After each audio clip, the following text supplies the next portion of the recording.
News India के editor Ashraf Iqbal ने Robert Vadra से खास बातचीत की है और लंगर से लेकर और आगे कई मुद्दों पर उन्होंने उनसे जानकारी साझा की है। सुनिए आप भी क्या कुछ कहा रॉबर्ट वाड्रा ने इस खास बातचीत में।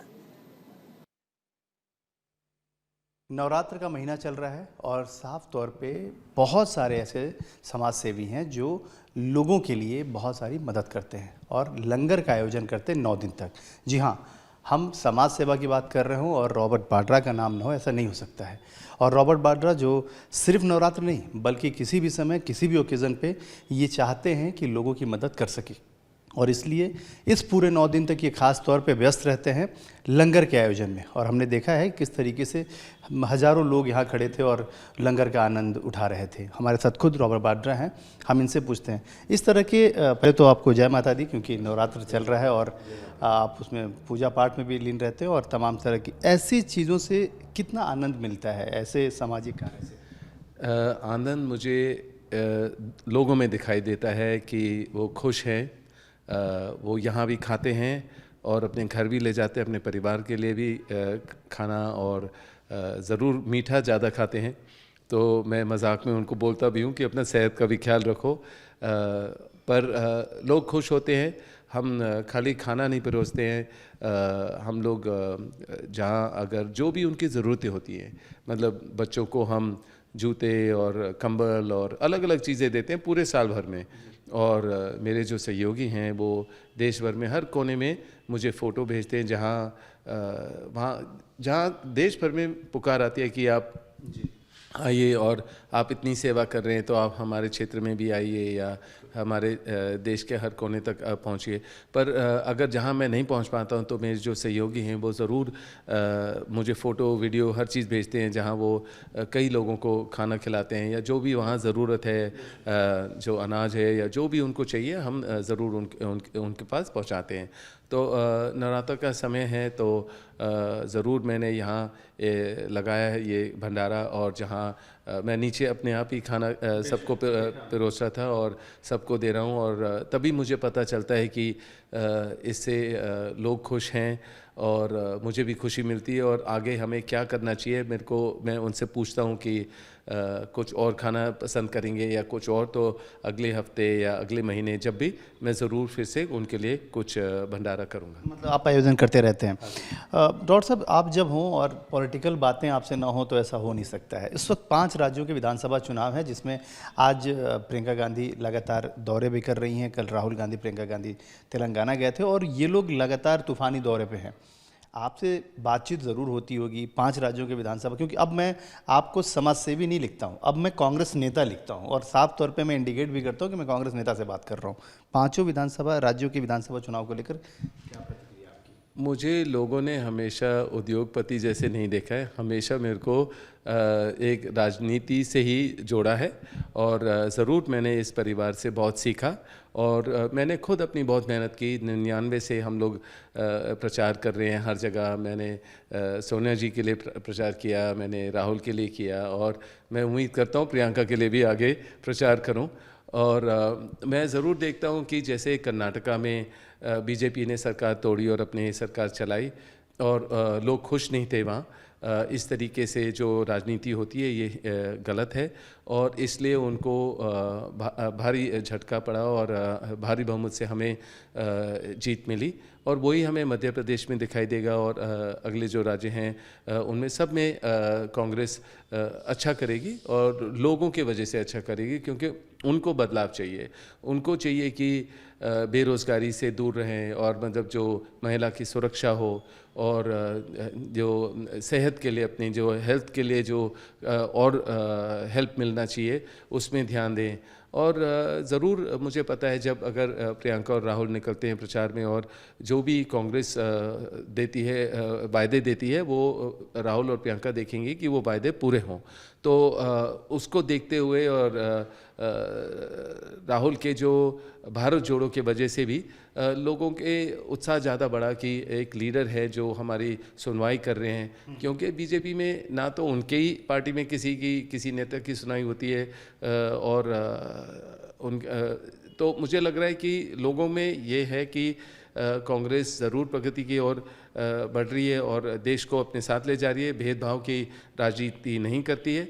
तो उसकी वजह से आप देखेंगे कि 5 राज्यों में अच्छे रिजल्ट आएंगे कांग्रेस के लिए। आप अब पॉलिटिशियन हो गए हैं, अब इसमें कोई डाउट नहीं है। आपने एक बहुत बड़ी बात की अभी, आपने कहा कि कर्नाटक में तोड़फोड़ की सरकार थी, इसलिए कर्नाटक की आवाम ने कांग्रेस को सरकार बनाने दिया। मध्य प्रदेश का आपने एग्जाम्पल दिया कि मध्य प्रदेश में भी तोड़फोड़ की सरकार बनी है, तो आपको ये लग रहा है, आप आश्वस्त हैं कि मध्य प्रदेश में भी कांग्रेस पार्टी सरकार बना रही है? देखिए, जितनी मेहनत हम कर रहे हैं और जैसे मैंने आपको बताया कि भारत जोड़ो में काफ़ी लोगों से मिला मैं, और मैं उज्जैन काफ़ी जाता हूँ अपने धार्मिक दौरे में, और मैं अभी भी जा रहा हूँ 29 या 30 तारीख को मैं उज्जैन जा रहा हूँ। और ज़रूर मैं देखता हूँ कि जब मैं भारत धार्मिक के जरिए साथ साथ राजनीतिक भी वो तो समय यही है, पर जब जहाँ भी देश में कहीं भी होते हैं हम कि अगर वहाँ इलेक्शन हो रहा हो या नहीं, वो ज़रूर हमारे से सवाल ऐसे पूछते हैं कि पहले तो कि आप राजनीति में कब आएंगे, और बाकी मतलब कि अपने जो भी उनकी मुश्किलें हैं उसके बारे में बात करते हैं। पर मैं धार्मिक जगहों में राजनीति चीज़ को दूर रखता हूँ, पर ज़रूर मैं वहाँ हूँगा और थोड़ा वहाँ दौरा भी लगाऊँगा। अपने धार्मिक दौरा करने के बाद मैं लोगों से मिलूँगा और उनकी बात समझूँगा। राजस्थान भी जाएंगे? जहाँ भी अगर ज़रूरत पड़ेगी मैं ज़रूर जाऊँगा।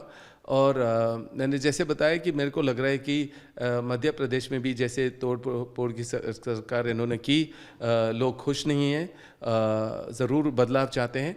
और जैसे छत्तीसगढ़ में अच्छी उनकी सरकार चली है और वो चाहेंगे कि वे दोबारा चलें, और राजस्थान में भी अच्छा ही होगा। तो मैं उम्मीद करता हूँ 5 स्टेट में अच्छा करें, और राहुल और प्रियंका वहाँ हैं और देखेंगे कि कांग्रेस की सरकार जो भी बनेगी कि लोगों से वायदे जो किए हैं वो पूरे होंगे। राजस्थान थोड़ा टफ लग रहा है। राजस्थान को अगर आप अपने एनालिसिस करें या फिर जैसे देखें कि राजस्थान थोड़ा टफ है, क्योंकि राहुल गांधी मानते हैं टास्क बड़ा है, उसको इम्प्लीमेंट करना है। आज खुद प्रियंका जी वहाँ हैं, तो मतलब लगता है कि उस पर थोड़ा मेहनत ज़्यादा है। देखिए, मेहनत हमारी जारी रहती है पूरे समय, चाहे ये नहीं है कि इलेक्शन की वजह से। पर हाँ, अगर आपको टफ बोलेंगे क्योंकि आपको लग रहा है कि लीडरशिप में थोड़ी टफनेस है, ये इसलिए है क्योंकि कांग्रेस में जो भी जिसके मन में चीज़ होती है वो डाल पाते हैं, वो बोल पाते हैं, उनकी सुनवाई होती है, उनके जो इरादे हैं उसको समझ पाते हैं। पर जो बीजेपी में कभी ऐसी चीज़ नहीं है। बीजेपी एक तरफ है, मोदी जी एक तरफ हैं। तो हमें यही लगता है कि उनके लीडर भी काफ़ी नाराज़ है कि हमारी सुनवाई नहीं होती है। तो यहाँ जो है, जो भी उनके मन में होता है वो बोलते हैं, चाहे गहलोत हो या सचिन हो। पर अब मेरे को लग रहा है कि उनको पता है कि हमें एकजुट होकर सरकार चलानी है और अपने जो इरादे हैं लोगों के लिए रखें। और ज़रूर लोगों की प्रगति की बात ही होगी राजस्थान में, तो एकजुट होकर काम करेंगे और जो भी मुश्किलें हैं, मुश्किल से ही और स्ट्रेंथ बढ़ेगी। बिल्कुल। आपने शुरुआत में एक बात कही, आपने कहा कि मैंने सोनिया जी के लिए प्रचार किया, राहुल जी के लिए प्रचार किया, और अब मैं चाहता हूं कि प्रियंका जी के लिए भी प्रचार करूं। तो आपकी चाहत तो पूरी होगी? देखिए, जैसे मैं बोलूँगा, मेरी चाहत तो अलग है, पर पूरी देश की चाहत है कि प्रियंका राजनीति मतलब पार्लियामेंट में आए, एक संसद में वहाँ भाग लें। और क्योंकि इतनी मेहनत की है उन्होंने, उनको इतनी समझ है राजनीति के बारे में, और उन्होंने अपने पिताजी से सीखा, अपने दादी से सीखा, अपने माताजी से सीखा।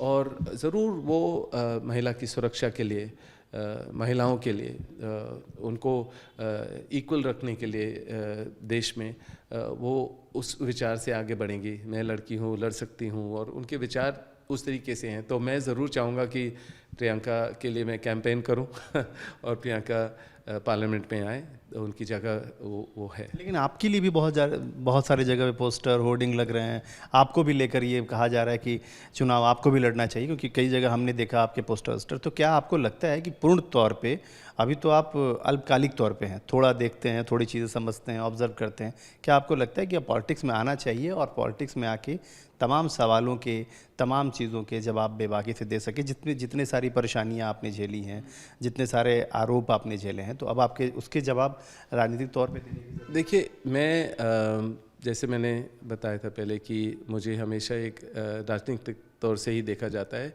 और मुझे कोई उद्योगपति से जैसे नहीं। और जैसे मैं इस परिवार का सदस्य हूँ तो उसके साथ जैसे मैंने कहा जितना पावर होगा उतनी रिस्पॉन्सिबिलिटी बढ़ेगी।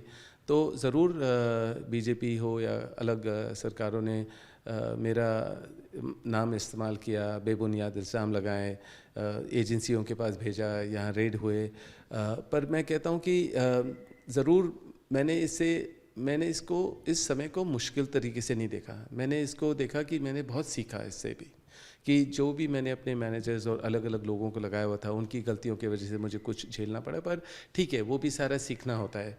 और ज़रूर अगर जो भी सवाल होते हैं उसके सारे जवाब दिए गए, 23,000 डॉक्यूमेंट दिए, हर चीज़ तरीके से किया। पर जब भी कोई भी मुश्किल होती है बीजेपी की तो मेरा नाम लेते हैं।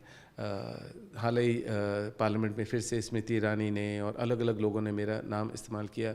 तो मुझे बस यही लगता है कि इस देश में हमारा नाम है और हमने मेहनत की है, इसलिए लोग हमें चाहते हैं।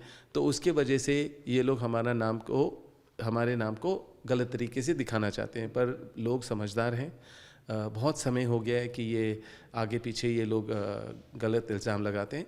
और लोग ज़रूर कहते हैं कि देखिए आपको हमेशा एक राजनीतिक तौर से देखा है और आप हमेशा अपने ऑफिस से लड़ते हैं या मतलब अपने, और आपको काम नहीं करने दिया जाता है तरह तरह। अशोक गहलोत ने बोली है, उन्होंने कहा कि सीबीआई ईडी का दुरुपयोग हो रहा है और मैंने मांगा है वक्त कि भाई सीबीआई और ईडी के डायरेक्टर मुझे टाइम दें, मैं उनसे मिलूं और उनको ये सलाह दूं कि आप दबाव में काम ना करें। इस बयान को आप कैसे देखते हैं, आपको क्या लगता है? बिल्कुल मैं सहमत हूँ जो वो बोल रहे हैं, क्योंकि राजनीति और एजेंसियों को अलग रखना चाहिए।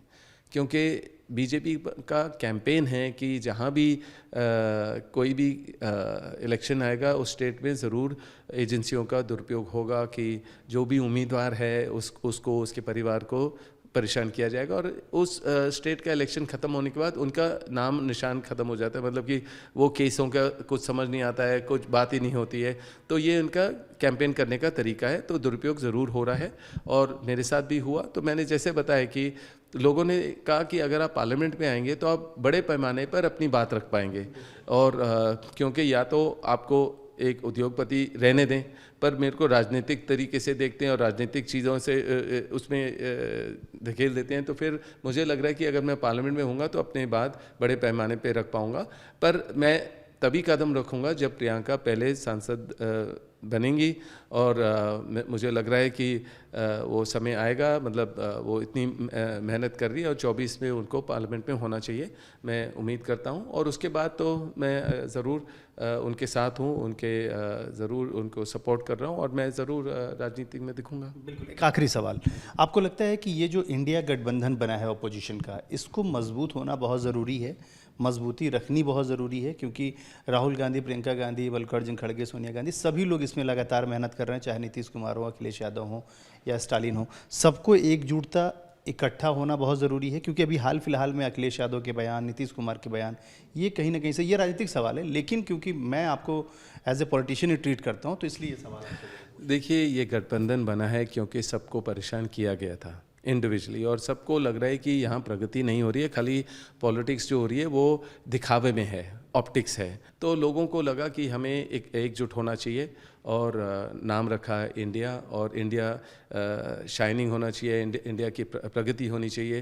तो यहाँ भी ज़रूर कोई बात नहीं है कि अगर अखिलेश जी कुछ अलग बोलते हैं, कोई और अलग बोलता है, ये सब चलता रहेगा। अब जैसे ही इलेक्शन, जनरल इलेक्शन का समय आएगा, आप देखेंगे जो भी गठबंधन बीजेपी के हैं वो भी सारे टूटेंगे और सारे लोग अपने अपने बात रखेंगे और अलग लोग अलग पार्टी में ज्वाइन करेंगे। तो ये सारी चीज़ें हैं, ये चलेगा और ये राजनीति का तरीका है, तौर तरीका है। और ज़रूर अगर अखिलेश की बात अलग है तो उनकी बात भी सुनेंगे, और राहुल और सब लोग इकट्ठे हैं, सारे लीडर हैं, जो लीडर इकट्ठे सोचेंगे, हाँ, एकजुट होकर देश की प्रगति के बारे में सोचते हैं और बात रखेंगे और आगे बढ़ेंगे, देश के लिए बढ़ेंगे। बहुत बहुत शुक्रिया, आपने वक्त निकाला। साफ तौर पे रॉबर्ट वाड्रा जो समाज सेवी के तौर पे जाने जाते हैं, लेकिन हम अब उन्हें कांग्रेस नेता के तौर पे ही जानेंगे, क्योंकि जिस तरीके से बेबाकी से तमाम राजनीतिक सवालों के जवाब दे रहे हैं, अब इसमें दूर नहीं है कि ये राजनीति में पुख्ता तरीके से कदम रखें और चुनावी मैदान में भी ताल ठोकते नजर आएँ। कैमरा अरब के साथ आशिफ इकबाल, न्यूज़ इंडिया, दिल्ली।